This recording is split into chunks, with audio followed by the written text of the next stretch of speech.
Tá certo, é melhor você se segurar na cadeira aí, porque hoje é dia de falar de um anime que ninguém nunca pediu, mas que a gente definitivamente recebeu do mesmo jeito. Fuji Heavy Industries, já ouviu falar? É uma empresa que foi fundada em 1953 e é contratada pelo governo japonês para fazer produtos aeroespaciais, e tem suas raízes até em grandes produções de aviões na Segunda Guerra, e eles fazem nada mais nada menos do que helicópteros de ataque. Nunca ouvi isso? É a Subaru, tá? Além de fazer carros, eles fazem isso aí também, que é doideira de se pensar. Em certos pontos da história, eles fizeram até ônibus, trem, caminhão de lixo, então se locomove uma pessoa, eles estão em cima que nem uma mariposa na luz, mas beleza. Eles já fizeram até turbina de vento também, ok. Vocês sabem que essa é a logo da Subaru, certo? Ela é inspirada na constelação de Pleiades M45, e Subaru é basicamente o nome japonês dessa constelação. Tá, por que tu tá falando disso? Eu sei que tu vai falar do anime da Subaru pelo título. Pera aí, ô sossega. Então, imaginamos que certo dia uma pessoa de alto escalão da empresa de carros, né, tava andando suave por Akihabara e vral, Wild Tasha Pierce. Pra qualquer outra pessoa a reação vai ser a normal de qualquer um, mas pra aquele subariano era uma ideia revolucionária. E se aquele desenho do Subaru fosse da Subaru? E é assim, galera, que vocês imprimem dinheiro. Mais ou menos. O que esse anime e esse anime têm em comum? São extremamente apreciados por todo mundo. Tem uma animação da hora. Tanto Gurren Lagann e Evangelion são renomados pelos mechas e toda a situação mecânica, com uma história bem bacana por trás. Mas além disso, pois é, todos são feitos pelo mesmo estúdio. A Gainax seria perfeita para essa parceria com a Subaru, né? Imagina um anime de mecha da Subaru. Que isso? Garotas mágicas. Mas e os mechas inspirados no empresa? Meninas voando no cardan como se fossem vassouras de bruxa e viajando pelo espaço, pelas estrelas. Pai, tem alguém precisando ser demitido aqui. O anime da Subaru é nada mais, nada menos do que um anime de garotas mágicas. Por algum motivo, quem gosta de anime já sabe o que isso significa, mas se você caiu de paraquedas aqui por gostar de carro só, basicamente são meninas escolares que transformam em garotas mágicas pra salvar o mundo e blá blá blá. Imagina Sailor Moon ou Cardcaptor Sakura se isso ajudar um pouco, mas enfim. Hokago no Pleiades, o anime que a Subaru, sim, a marca de carro que normalmente tá mais interessada em te vender carros com tração nas 4 rodas, decidiu fazer sem olhar pra trás e pular de cabeça no mundo dos animes. Porque, né, quem precisa de comercial normal quando dá pra fazer umas bruxinhas espacial dirigindo pelas galáxias com uma parada que essencialmente é um subarinho interestelar. Olha o barulhinho do motor, mano.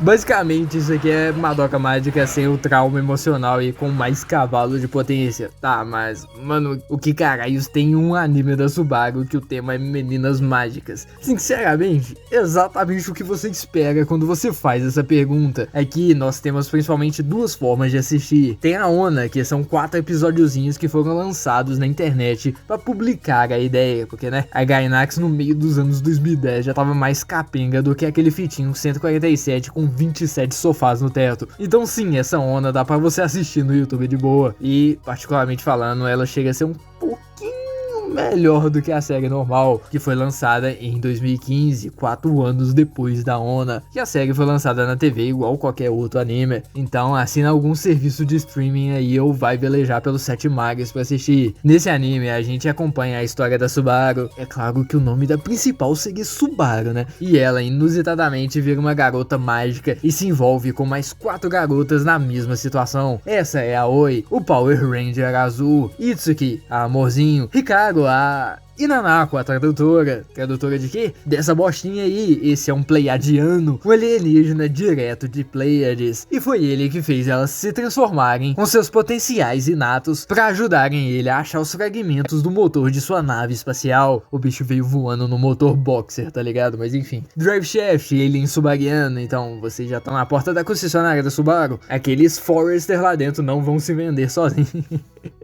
Não, na realidade, apesar de ser um literal anime da Subaru e ter um monte de coisa que não tem como você não rir pela besteira, tudo encaixa mais ou menos bacana na história que querem te contar. Então talvez não seja tão forçado assim, igual parece, mas ainda um bocado, não me entendam errado. Isso aqui é basicamente alguém que viajou num ácido longe demais e queria misturar menininhas bonitinhas com o cosmos e unir o poder de um Subaru e de alguma forma é charmosinho?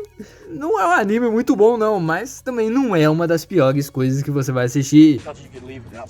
E ô Subaru, essa cena não é tua não, caramba. A história é bem simples e bem padrão. Não acontece nada de muito impressionante assim, porque parece realmente que tiveram boas ideias isoladas, mas que raramente conseguiram ligar todas elas em algo coerente. Algo em que em um Onna pequenininho ali funciona muito melhor do que numa temporada completa inteira. A história fica voando em círculos na mesma situação e parece que muitos episódios são quase um Ctrl+C e Ctrl+V do outro. Tem seus momentos bacanas, mas por que elas estão nessa cena linda na frente da lua, de um planeta desconhecido, em outra galáxia? Nem sempre o desenvolver antes desses momentos acontecerem é lá muito convincente. Tu fica só do... ok? Subaru, tá vendo essa pessoa? E essa? Então, não é óbvio que elas são a mesma pessoa? Tá que pariu. Tudo rola no loop de que Subaru parece que tá perdida que nem cego em tiroteio em literalmente todos os momentos. E depois rola algo que ela chora, eles vão atrás do fragmento, esse cara aparece, elas derrotam ele de umas maneiras completamente... Mano, tu só tomou um peteleco do ombro, por que que tu tá recuando? A Subaru não faz ideia de quem é ele. Chega a ser um pouco bizarro essa repetição, só que isso acontece por tentar se manter muito no tema diluído de garotas mágicas, que crianças ali de 6, 7 anos iriam se quebrar de gostar, sem ligar pra essas coisas meio meh. E acaba que por causa disso é uma obra que só se mantém nesse nicho e não quebra pra fora dele com coisas sensacionais que qualquer um gostaria de ter uma qualidade tão alta. Então quem gosta é apenas esse público. Era esse público que a Subaru queria atingir e, infelizmente, era só ele mesmo que ela atingiu. Então não tem como falar 100% que é um anime ruim. Até porque, com certeza, os visuais do mundo exterior, das estrelas e tudo mais, é sem dúvida algo que vai ser bem marcante pra esse público, pra quem assiste quando pequeno. Então, ser bom ou ruim é apenas uma questão de perspectiva e de público, e a opinião mudaria completamente dependendo do tipo de pessoa que você seja. Mas a realidade é que quem gosta o suficiente da Subaru pra saber que ela fez um anime, com certeza não é o público-alvo desse anime. E isso não é mistério nenhum, né? É um anime que não só carrega essa situação inusitada de uma empresa de carros, mas também tem um lugar bem importante na história dos animes. Hokago no Pleiades também foi a última dança de um dos maiores estúdios de animação que já existiu. E como um sábio uma vez disse, "Can I get two, maybe three of these coming from the space to teach you of the Pleiades?" E olha lá, o Nanami teve uma filha.